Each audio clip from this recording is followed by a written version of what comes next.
Welcome, everyone. Thank you for joining us. It is October. Breast cancer is October Awareness Month. We've all heard about that, the pink ribbons. Everyone's saying, everyone needs to be aware of breast cancer. Run for the cure. Well, I don't know about you, but I think it would make more sense, at least in addition to becoming aware of how important it is in supporting research, to also talk about prevention, right? Nobody ever talks about prevention. Most doctors never even consider prevention because they're busy, But part of the thing is medical standards of care, meaning that you get the same treatment everyone else gets. But you're as different on the inside as you are on the outside. And if you want to restore your health, that requires personalized care, something that is unique to you. So most doctors focus on early detection, especially with regarding cancer, but even a lot of other diseases. It's all about early detection and then waiting until something is bad enough to justify the risks and expense of the treatments that they offer. Well, on the plus side, survival rates for breast cancer are better than ever.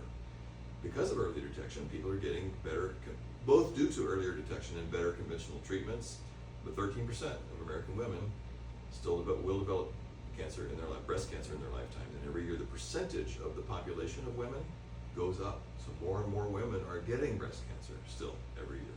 Treatment's good, but nobody's doing anything about why so many women get breast cancer in the first place. So early detection is not prevention. And since we are videotaping this, it is literally illegal for me to say that you ever seen that waiver at the bottom of the commercial? This is not intended to diagnose, treat, cure, or prevent any disease. So I'm not talking about literally how to prevent cancer right now. I'm using prevention as an abbreviation for the phrase reduce your risk of. Okay. If you do anything to improve your health, you're going to reduce your risk of most diseases, including, if you're a woman, breast cancer. So when you see, or anywhere you see prevention in this lecture, please think reduce your risk of. That's what I'm actually talking about. There are no guarantees. If you do everything I talk about here, that anyone is going to definitely never get breast cancer. Yeah, I think you understand that. But how can we stop it before it shows up? Well, if you identify your risk factors, you get some better testing that most doctors don't do, and take better care of your general health. You can dramatically reduce your risk of any cancer, including breast cancer. So what are these risk factors I'm talking about? Well, these are right off of the Cancer Society website. If you're at increased risk of breast cancer if you're over 55, especially if you have a family history. So most women know this, but I'm surprised sometimes when I ask people when I'm doing a case history, did your mother, they know, oh, my mother had breast cancer, then they're worried, right? But, well, do you have aunts and sisters and other close relatives that also had breast cancer? That's a risk factor. Genetics is 5 to 10%. But radiation exposure, a lot of people don't really, sometimes aren't aware. If you fly a lot, if you're an international business woman, men can also get breast cancer. Not as common, very much less common, but it can happen. Anybody who spends a lot of time in the air, so stewardesses, airline pilots, they're actually limited the number of hours they can fly every year because of the radiation exposure. When you're up higher in the atmosphere, you're exposed to radiation, and that increases your risk of all cancers, especially leukemia, but also breast cancer. Just being overweight increases your risk of breast cancer. Lack of exercise increases your risk of all cancers, and alcohol and smoking, most of them, especially lung cancer, obviously. But interestingly, if you give birth before age 30 and breastfeed, you have a reduced risk of getting breast cancer. And you also get much reduced risk of all cancers if you just take better care of your health. So what is better testing? What do I mean by that? Why isn't that automatic? Why don't all doctors do this better testing that I'm talking about? Well, tumor markers are tests. Cancer antigen 15.3, cancer antigen 19.9, say that 3 times fast with me, carcinoembryonic antigen. That is the tumor marker mainly for colon cancer, but it also is increased with breast cancer and several other cancers. And AFP is alpha fetoprotein. So these are things, if you've ever heard people say, your body is fighting off cancer all the time, right? The day you're born, your body is fighting off cancer-causing cells that could become cancerous, and your immune system recognizes them and kills them off and destroys them and eliminates them. Well, these tumor markers are relatively inexpensive blood tests, that don't cost much money and don't involve any radiation or going through a noisy tube. They're really easy to do. But traditional oncologists only use these tests after you've had cancer diagnosed and treated with the standard chemotherapy, radiation, surgery, immunotherapy. There's a few newer treatments now, but only after that do they do these tumor markers, because they know that these things will increase before a tumor comes back that's big enough to see on a scan.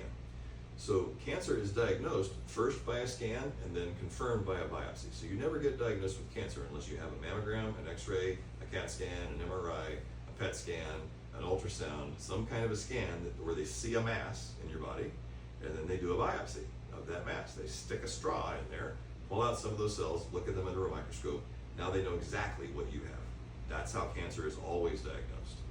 So until then, you can't use these blood tests to diagnose cancer, but you can tell, for example, if you have a increased family history, if your father died from colon cancer, and you eat a lot of processed meat, because the nitrates in processed meat are a risk factor for colon cancer, if you smoke, if you have pain in your abdomen, if you had polyps on your recent colonoscopy that they're watching and waiting on, these are all risk factors.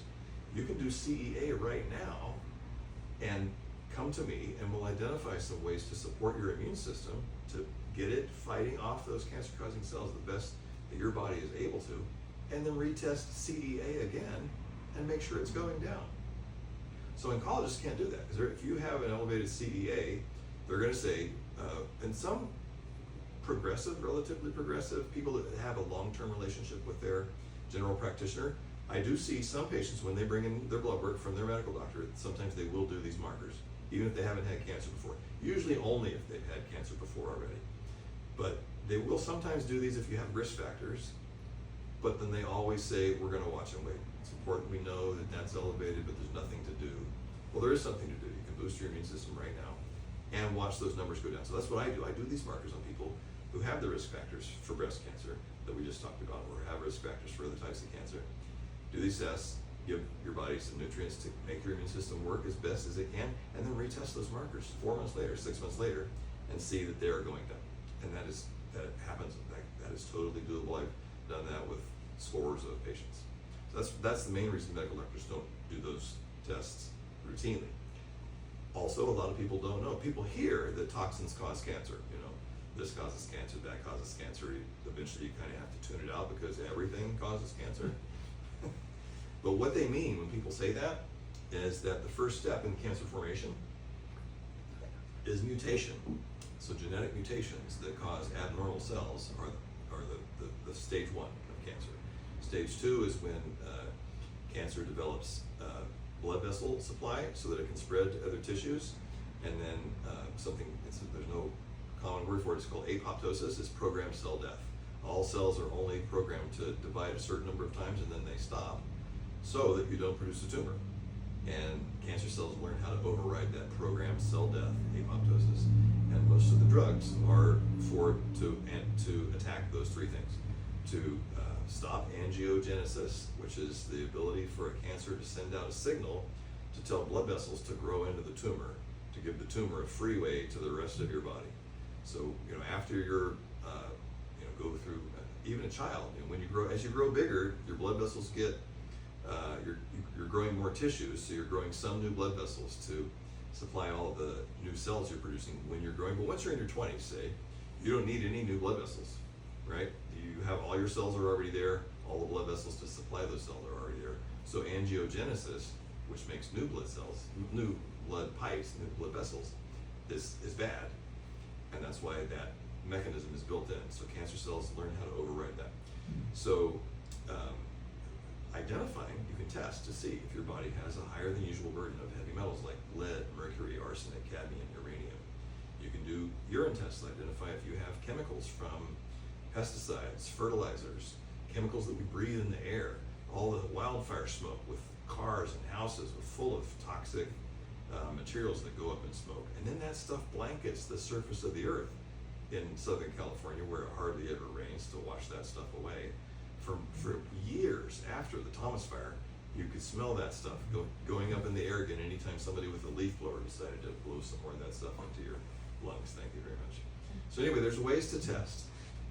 It's not just a matter of, we're all surrounded by toxins all the time. There are ways to test specifically what is your body burden of these pesticides and fertilizers, melted plastics, these are some of the places that those things come from. And then general health screening. So anybody, lots of people have had the experience where someone has cancer.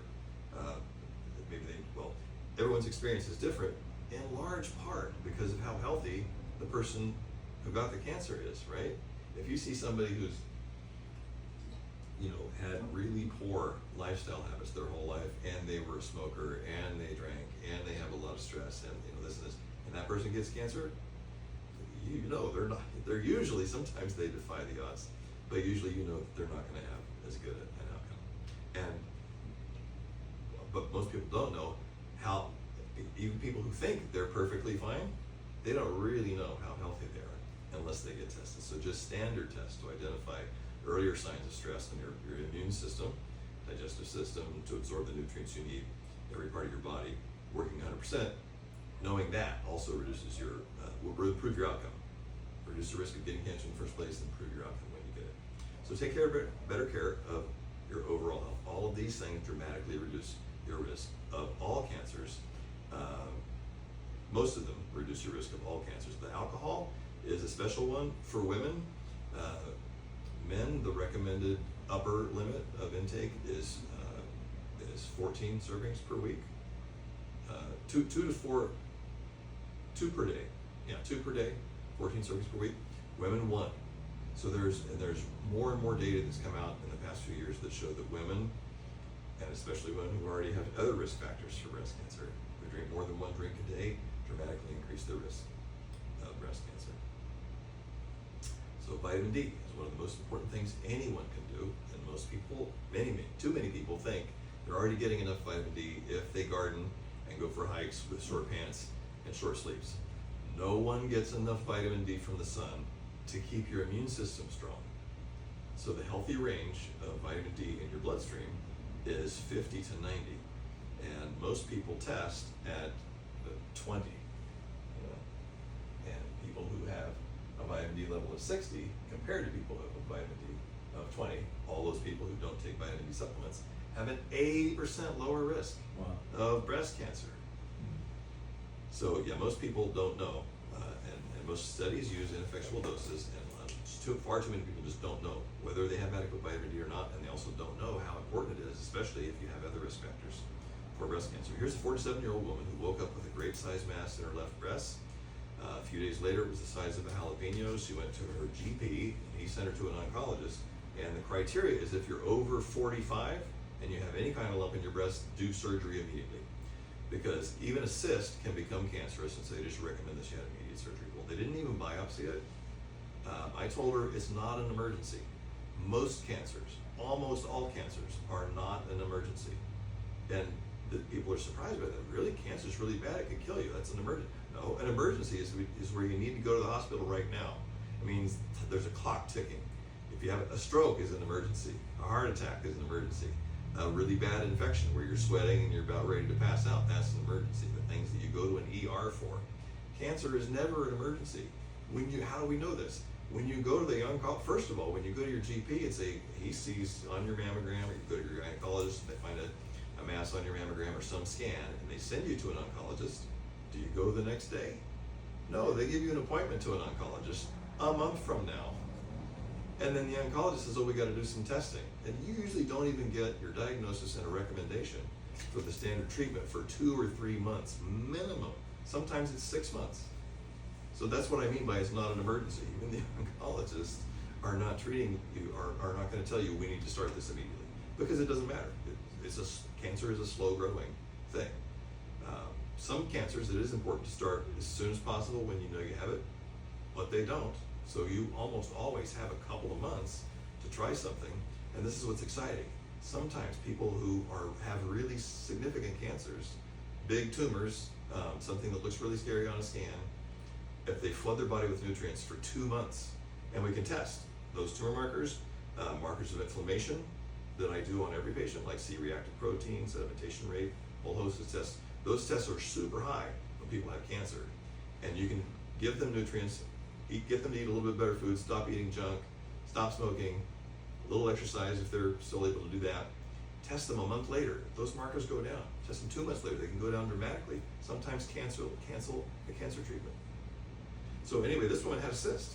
there's a relatively common cyst that happens in breast tissue called a fibroadenoma. And the nice thing is they usually are painful, whereas really bad breast cancer usually is not. You feel a hard lump that doesn't hurt, that's bad. If it hurts, it's usually good because it's a cyst that's inflamed.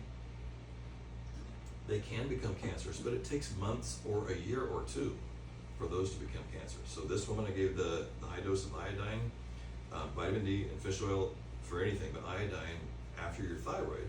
Your thyroid hormone is made from iodine, but breast tissue also uses a lot of iodine for your general health. So yeah, the mass disappeared. That was over 8 years ago. It never came back. So recent cancer diagnosis is never an emergency. You've gone over that already. Yeah, even if they say you're going to need chemo, you're probably not going to start it for a couple of months. So there's plenty of time to try something else. So a lot of patients who already have breast cancer can still benefit from optimizing their immune system function, restoring nutrient deficiencies, treating the side effects of the chemo and radiation and surgery. So people that have radiation have really sore throats. There's things that you can do to coat the throat, and the oncologists are busy saving your life. They're not going to help your side effects. They're going to say these side effects are normal, deal with it. They don't. If you have nausea, they'll give you a drug that makes it less likely for you to throw up. But if you have neuropathy, which is super common, people have tingling and numbness and burning in their hands and feet, especially the legs and feet. They say, sorry, that's normal.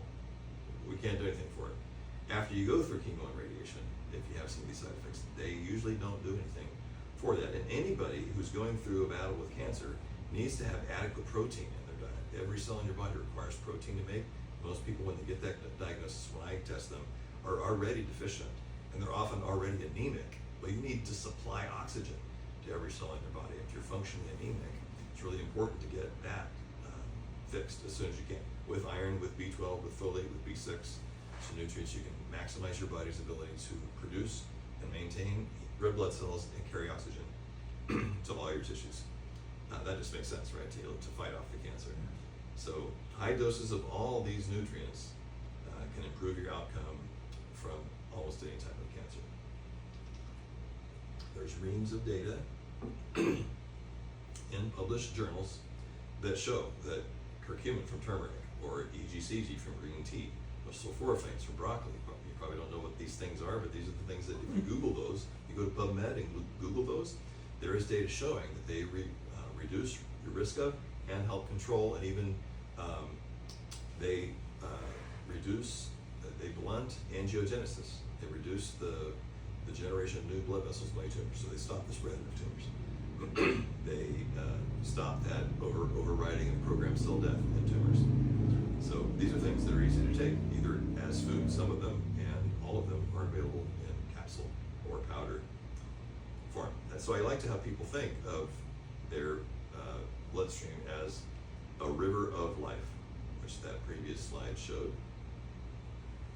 Let me bring that one back up. There's a poster of it out here in front. So if you think of your body as a river of life, right? Your bloodstream. If you fill that bloodstream coursing throughout your body with all the nutrients that your body needs all the time, then the construction crew that's waiting on the banks of that river will have everything they need to heal and repair. If you don't have some of the nutrients that you need when they're ready to fix that cell or rebuild that worn out part of that organ, then it just gets put on hold. And what do we call that? Aging. Feels like I'm getting old. Well, a lot of that is just neglect and stress and not having the materials your body needs to heal and repair itself. So here's another case study. A 75-year-old woman, patient of mine, who had a 3.2 centimeter, about an inch and a half, invasive ductal carcinoma. That's a bad cancer in the breast. And she'd gone through 2 rounds of chemotherapy and aromatase inhibitors. So there's chemo, radiation, surgery. There's also aromatase inhibitors, and there's immunotherapies. There's 2 or 3 new major classes of cancer treatment. That's one of the reasons that people survive breast cancer better than ever.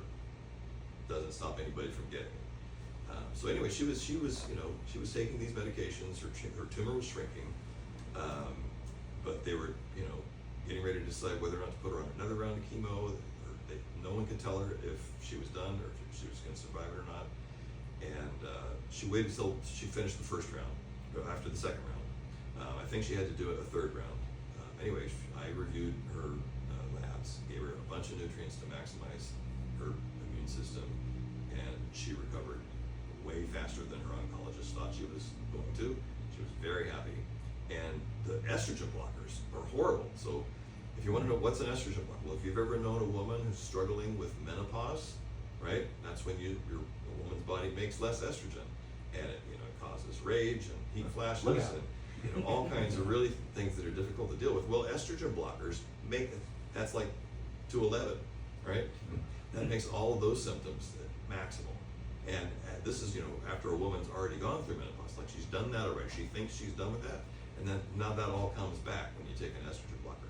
So she wanted to die rather than take those estrogen blockers. And I said, well, let's do this and go back and show your new blood test to your oncologist. And he said, no, you're doing fine. Your risk, I normally would recommend that you keep taking these because that's what they do. But I said, here, ask him this. What is the increased risk of her cancer coming back if she doesn't take the estrogen blockers? And he said, 2 or 3%. She said, that's good enough for me. Oh, great. And this is a few years ago. Her cancer has not come back. So something like 20,000 women, survivors of breast cancer. Again, the treatment is better than ever. The standard medical treatment is better than ever. Women usually don't die now like they used to from breast cancer, but far too many women are still getting breast cancer. More and more women are being diagnosed than ever before. So there's all these women that have a successful outcome with the standard oncology, but they have nutrient deficiencies that they don't know about because of the impairment to their system, just the damaging effects, especially of chemo. Their immune system's still impaired. Oncologists don't test to see if their immune system is functioning at its peak. They don't test their vitamin D levels. They're not concerned if their white blood cell count is still low. They're not concerned if their protein level is outside the functional range. It's within the broad medical range, but it's not in the healthy range that we know you need to stay strong. And then so many women have lingering complications: neuropathy, pain, tingling, numbness, burning in the feet. Fatigue is super common. Most women that at least that I see have some level of fatigue, a little bit of brain fog, even if they have a really great outcome. Well, I still don't feel like myself. I still don't feel like I did before all of this happened. These are all things that can often very successfully be treated with better food, exercise, and supplements. So here's this. A lot of times people think, if I've had breast cancer, then I can't take any estrogen either. So I'm miserable. Here's a 76-year-old woman, ER positive. That means her breast cancer was proven to grow faster if she takes estrogen. It's got estrogen receptors on it. Well, she had a great outcome, but every afternoon she's fatigued. She has her mental. She's a really smart woman. She was really sharp. She was thin, fit, otherwise healthy for her age, but she just felt like she wasn't herself. She had some allergies that were new, sweating at night, muscle loss, low libido. I said, what's the most important thing? If we can fix this, what will make you happy? She said, well, I should say fatigue, but my libido, I'm still a healthy woman. I said, good for you, why not? So I did some hormone tests on her. And this first line here, this is a cortisol graph. That's your main adrenal function, your stress hormone. The green bar is the normal range. So you want the black line is her results. So you want your numbers to be in that green range. So in the morning, it's low, and in the evening, it's high. Well, you don't want it high because that's going to make you jumpy and irritable in the evening, and it's going to make you fatigued in the morning. And these are the actual numbers here. So I gave her some DHEA. DHEA is the precursor for testosterone and estrogen. So I would never give her estrogen, just out of an abundance of caution. But her estrogen level, estradiol is the main estrogen that's really, when they say E2 positive, they mean estradiol. There are 3 estrogens, but it's really just estradiol. So her estradiol is 1. Well, the healthy range is 0.5 to 3.2. So it's on the low side of normal. If she was taking the estrogen, it's within, it is the bottom of the normal range. So if she were to in any way increase her estrogen, it's very unlikely that it would increase her risk of cancer at all because it's still within the normal range. Her estrogen is actually low. So I gave her DHEA, and I told her that because her testosterone was undetectable, DHEA is the precursor for estrogen and testosterone, but if her testosterone is really low, it's going to become testosterone because that's what her body needs. Her body will make more testosterone. It's not going to affect her estrogen very much at all. cholesterol, even if it does, won't matter. Well, you can see there's the follow-up test. Her estradiol remained unchanged. It was 1, gave her a bunch of DHEA, it stayed 1.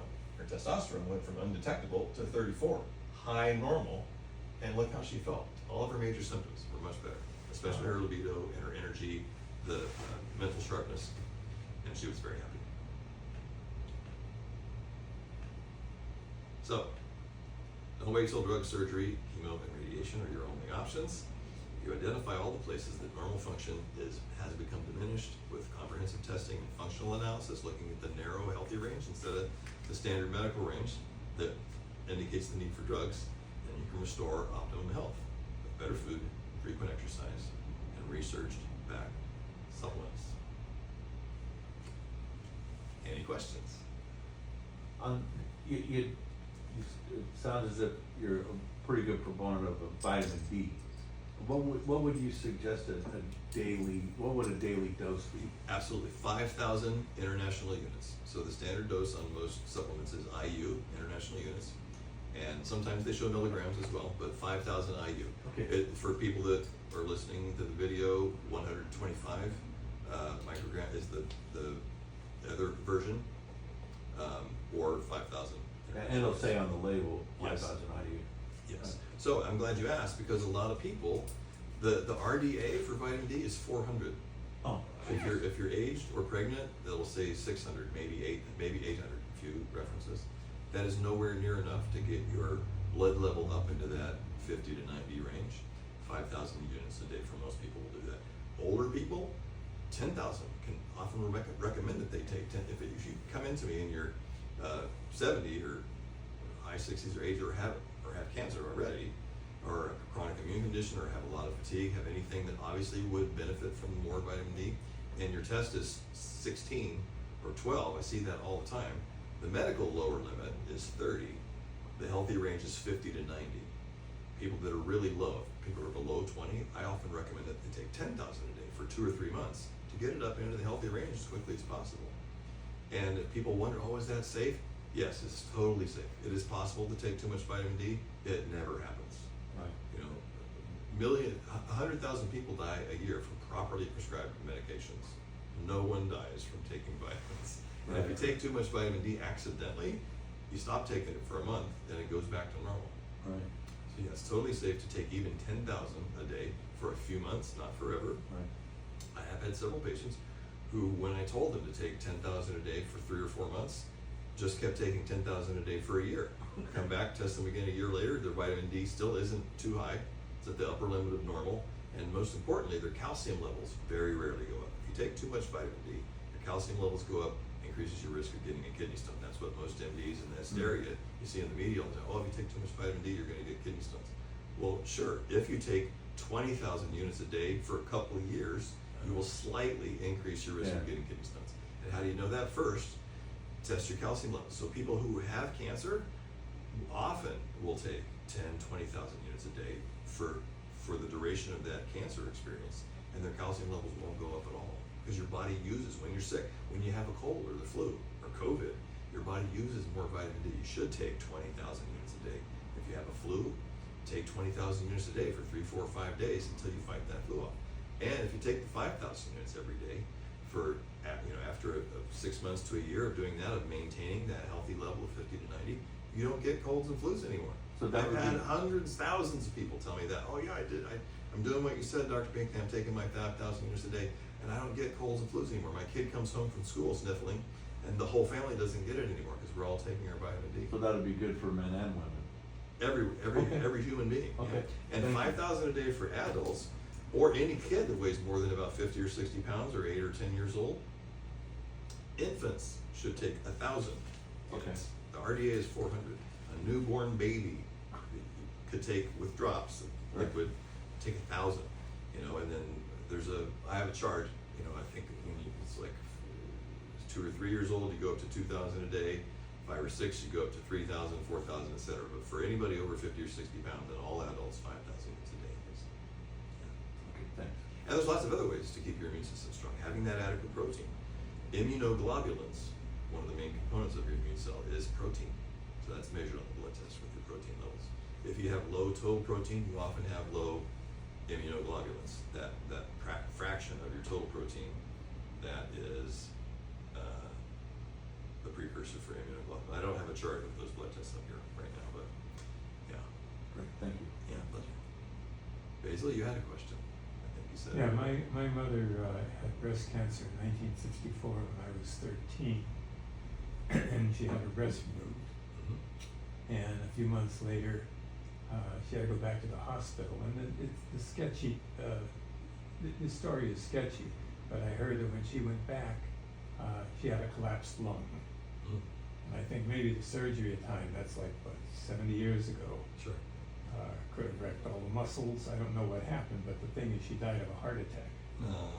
So I'm not sure if it was the medication or the radiation they had then, or chemo, I don't know what they had. And she was how old? She was 44. Now, depending on her level of health, there's lots of things that can trigger a collapsed lung. It's usually some kind of trauma. Mm. She's really frail. Some air can get into the pleural space, this moist area that Yeah. the lung is inflated into, and if any air gets in there from any cause, then the lung collapses, Okay. and they can re-inflate it if they get to it in time. Well, she died, but then they brought her back through massage and CPR. I'm glad you asked that question and brought it up because many people who go through chemo and radiation, they actually eventually die from a heart attack or a stroke because of the damage to the vascular system. So yeah, one of the biggest things that people died from with COVID was damage to the vascular system. Vast inflammation, having all this inflammatory debris, cytokines and interleukins and other inflammatory, when you have inflammation, your body produces this debris that must be eliminated by your kidneys and your colon, and when it's coursing around your bloodstream, it irritates the pipes. It damages the blood vessels themselves. The spike protein in COVID damages the pipes. It irritates the lining of your blood vessels. Chemotherapy is so toxic to your blood vessels that they'll often put it in through a central line instead of running it through your veins. Sometimes it's oral. There's lots of different types of chemotherapy, but a lot of medications can damage your blood vessels, and that inflammation and healing the damage from that inflammation is something that can take some time, even after you stop the treatment, and it increases your risk of a heart attack and a stroke. So a lot of people who get cancer actually die not from the cancer but from a heart attack or a stroke because of that damage. Yeah, I have just a question. I come from the northeastern Pennsylvania region of anthracite coal. It was Yes. brought up among coal fields, Oh, coal yeah. hills. Yeah. And there's always everyone there says, this is a cancer area because so many people have cancer from that area. I don't know if it's the diet or actually what was brought up from the mining. Oh, coal is hugely toxic, yeah, Okay. and so, and the heavy metals especially in coal. So, in any kind of fossil fuel, the petrochemicals are full of toxic chemicals, but also heavy metals, especially mercury. So everybody knows that there's mercury in fish. You know where that comes from? Coal. The mercury in fish comes from coal-fired power plants. You burn the coal, it goes up into the atmosphere, becomes, it's a gas, it's slightly above room temperature, mercury. That's why if you go to the dentist and get your mercury fillings put out, you want to make sure that you've got a mask on and some equipment. You don't want them just grinding that stuff and having it going up in the air, because then you're reabsorbing it into your bloodstream. So it becomes a gas at, I forget what temperature, you can look it up, and then it becomes a liquid again, right? It's liquid. Mercury is liquid. We used to play with it in chemistry class when I was in junior high school. It's Yeah. fun. It's pretty. Yeah. Silver. Rolls around. Liquid at room temperature. So it goes up in the atmosphere, settles. As soon as it hits the ocean, it becomes liquid again, and it's heavy. That's why it's called a heavy metal. It literally is. It's like lead. It's very heavy. So it sinks to the bottom, and then the bottom feeders eat the mercury, and it works its way up the food chain in the ocean. It's everywhere in the ocean now. There is no place in the ocean where there is no mercury. And that's why the biggest fish have the most mercury. The older the fish and the more other smaller fish that's worked its way up. So the fish with the most mercury are tuna, shark, swordfish. Those are the ones that we eat the most of, especially tuna. That has the most mercury because they're the biggest fish. They've eaten the most other fish that have had mercury work into their systems. Mm-hmm. And they store it in fat. So we store heavy metals in our fat too. So a lot of people say, oh, I had my blood tested and my mercury was fine. Well, that doesn't tell you anything. That tells you didn't break open a thermometer and drink it. It tells you that your lead level, if you have a blood level that's clear, and it tells you that you didn't live in Flint, Michigan, You're not having a huge acute exposure to those metals. Your body is very good at flushing out those things through the kidneys and the colon as best it can. But what it can't flush out, it shoves into fat cells just to get it out of circulation. And there it remains for the rest of your life. So the fish store those things up in fat cells. That's why when you get fish oil supplements, you don't want to buy cheap fish oil supplements. The good ones are made from little tiny sardines and anchovies that haven't been alive long enough to accumulate much toxins, and they're tested to make sure.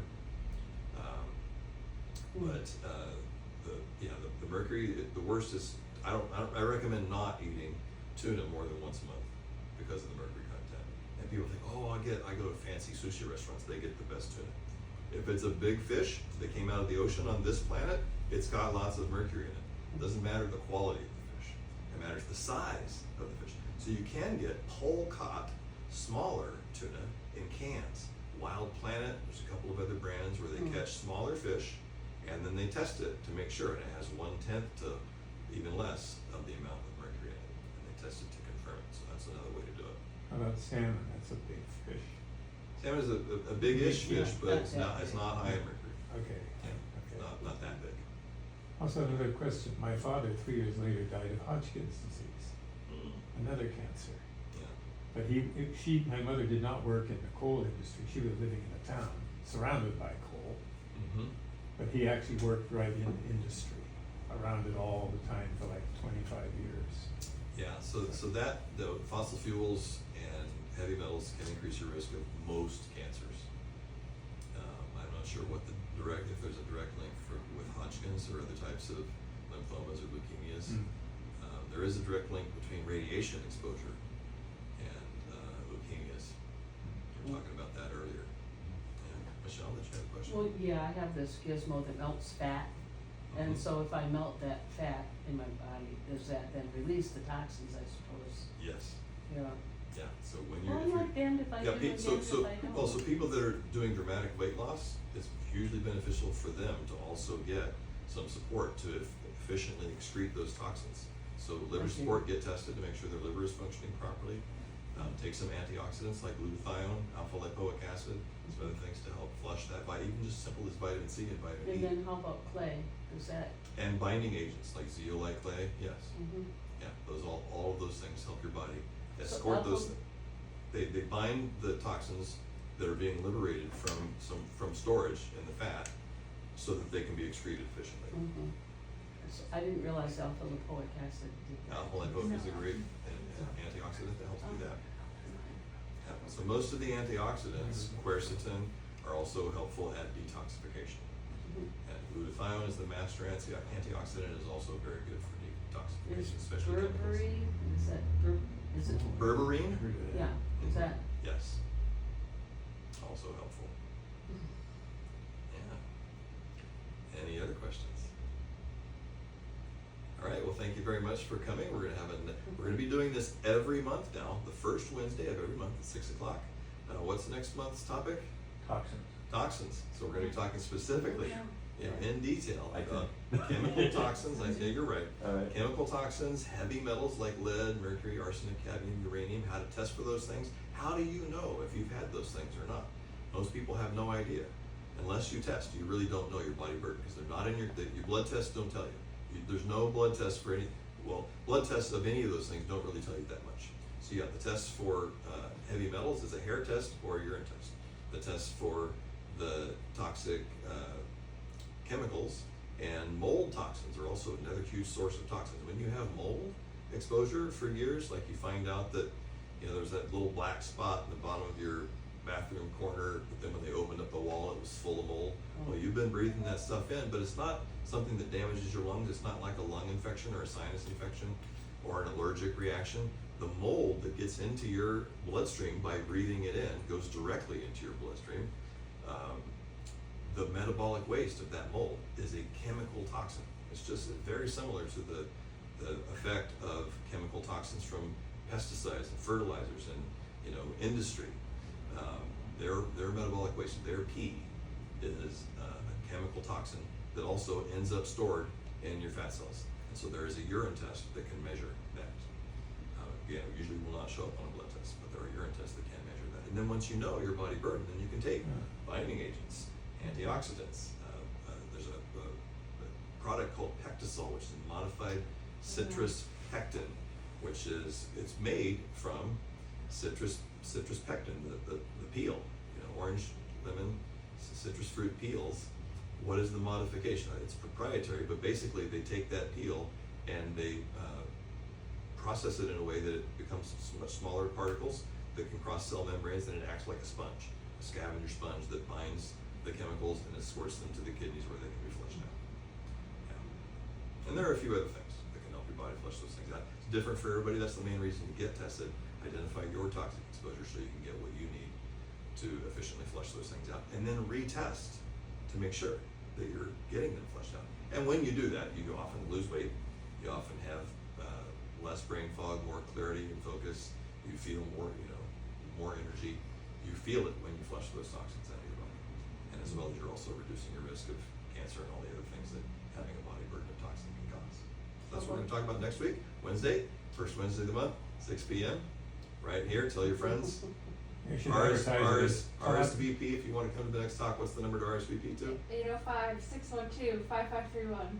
805-612-5531. Yeah, should put something in the Ventura Reporter about Todd talks about toxins, a great alliterative line, Dr. Yeah, Todd. right, Great right. idea. Anyway, that And sounds How great. about parasites, when are you gonna? Thank you. Thank you. Parasites, I don't have that on